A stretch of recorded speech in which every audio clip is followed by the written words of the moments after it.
On everyone, Austin John Plays here, and today we're going to be talking about a Nintendo Switch 2 unboxing. Ain't no way he got it early. I mean, I would expect it like a day or two early. The Nintendo Switch 2 is now 1 week until release worldwide, as it comes out in New Zealand and Japan before it does in the US. That's how time zones work. But that hasn't stopped people from around the world already getting their hands on the new console. Yesterday, a user on YouTube uploaded a video of a Nintendo Switch 2 unboxing, and the comment section was immediately talking about the ninjas coming to shut them down. By the way, for what now? The term Nintendo Ninjas refers to Nintendo's legal department, who are going to come to your house and ask you questions about leaks. That's exactly what the Nintendo Ninjas are. The video was immediately taken down by copyright infringement on YouTube's platform within, I believe, 2 hours of it going live.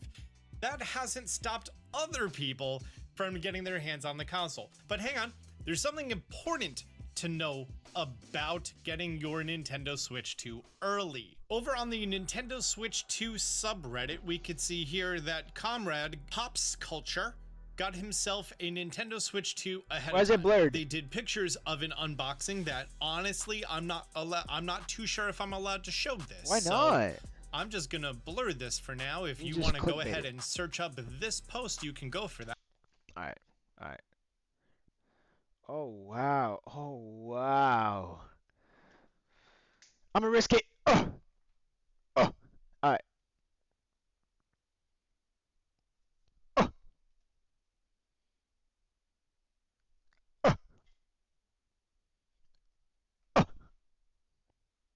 That's the first Nintendo Switch. Alright, YouTube, that's the first Nintendo Switch. This is the unboxing from the one years ago, like the first one, right? The first one. Damn, the first one looks sexy. The first one looks sexy. It does. Ooh, it does look sexy. It does look sexy. They uploaded some pictures to their Telegram channel account, which is in Russian. I'm going to have to blur these images so this video doesn't get taken down, but there's an image of that the picture was console sexy. and the Nintendo Switch 2 Joy-Con 2s on the Joy-Con 2 grip, and then it's a picture of all three items in the box. There is the tablet on the left-hand side and the Joy-Con 2s on an angle on the right-hand side, and then a complete unboxing showing off the Joy-Con rails, the Joy-Con 2s, the tablet itself, the grip in the top left corner inside of its styrofoam, and in the bottom right is the dock still in the styrofoam, HDMI cable, power cord, and power brick, and documentation. Ending with a picture of the home screen, the time being 7:56 p.m., and them having 2 out of 3 bars of Wi-Fi. There's a Google translation of their post. While the unboxing video is being edited, let's tell you at least something. Firstly, we are holding Nintendo Switch 2 in Mother Russia.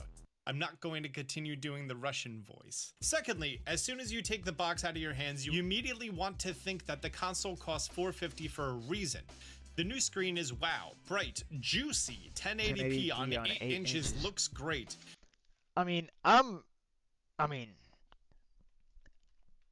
I'm familiar with 8 inches. Whoa. Yes, it is not OLED, but very decent. Even if you compare the screen with Steam Deck OLED, then oddly enough, it is brighter despite the lack of good black. This echoes what a lot of people who were invited to the preview event. How can good black exist, bro? For media, the preview event for influencers and people who won the raffle to go to the Switch 2 events.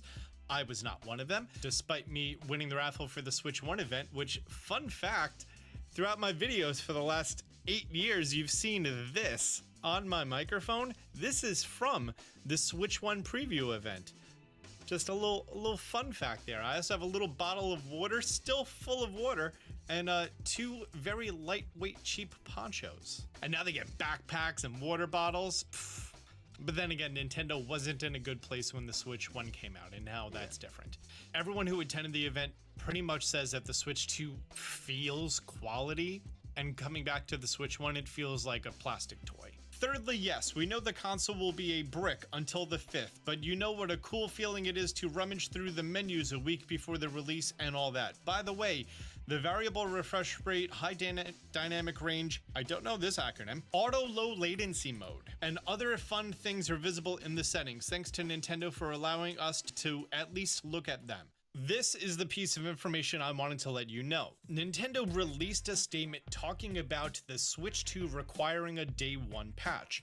Now, requiring has always kind of been a loose term and sometimes applied to games, but you could still, on a Nintendo console, put in a game and play it on version 1.0. That's changed. The Nintendo Switch 2 requires you to go online as soon as you get it. What? And then, after it goes online, you can then play your first game. Now, obviously, there's going to be some people who are going to be outwardly spoken against that idea. Me personally, it does not affect me at all. My Nintendo Switch 2 sits here on Wi-Fi all the time. I mean, this sounds like more of a security measure than anything else. We don't know the size of the day one patch. It could be a massive multi-gigabyte update, but it could be a small update that's literally just a security flag.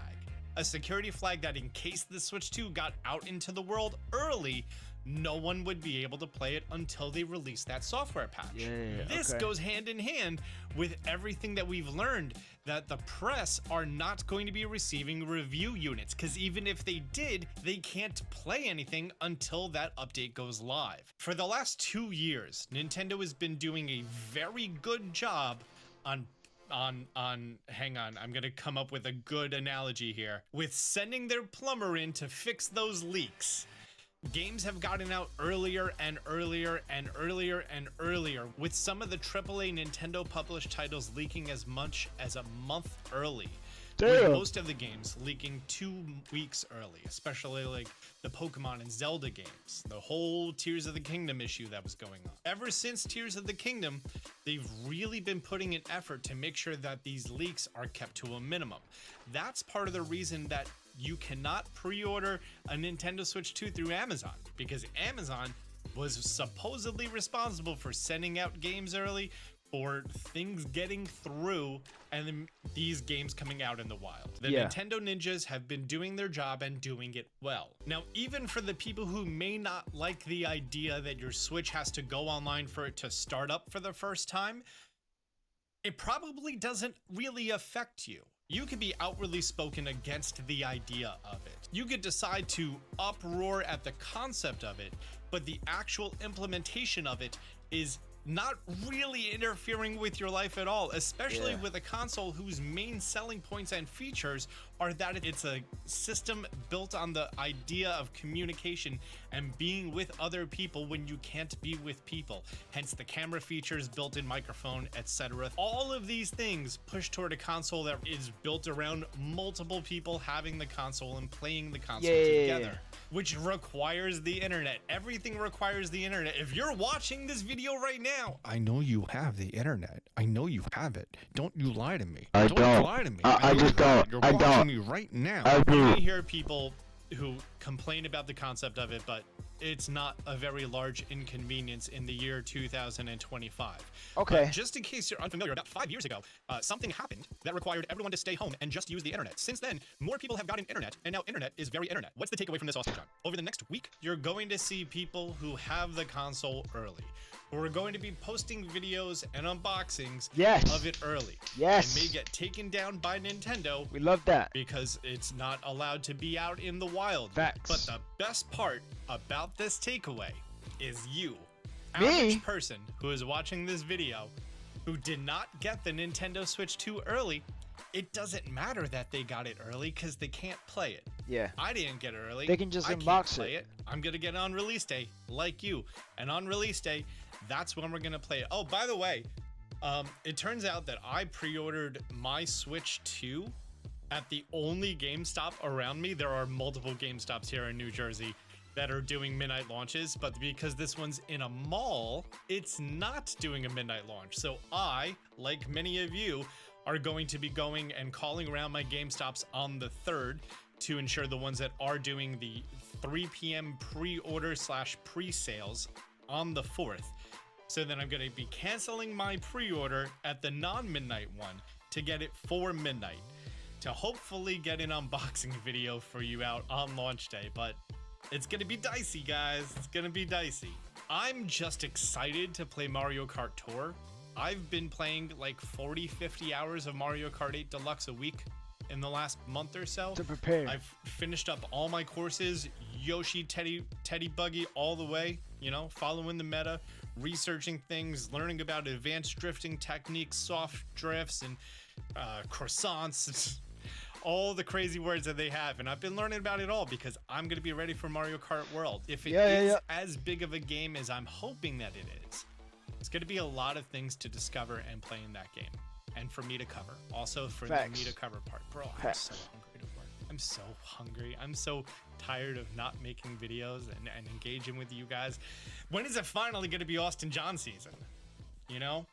Okay. On the 5th. I'm done All right. talking. Thanks Peace out, for yeah. being here.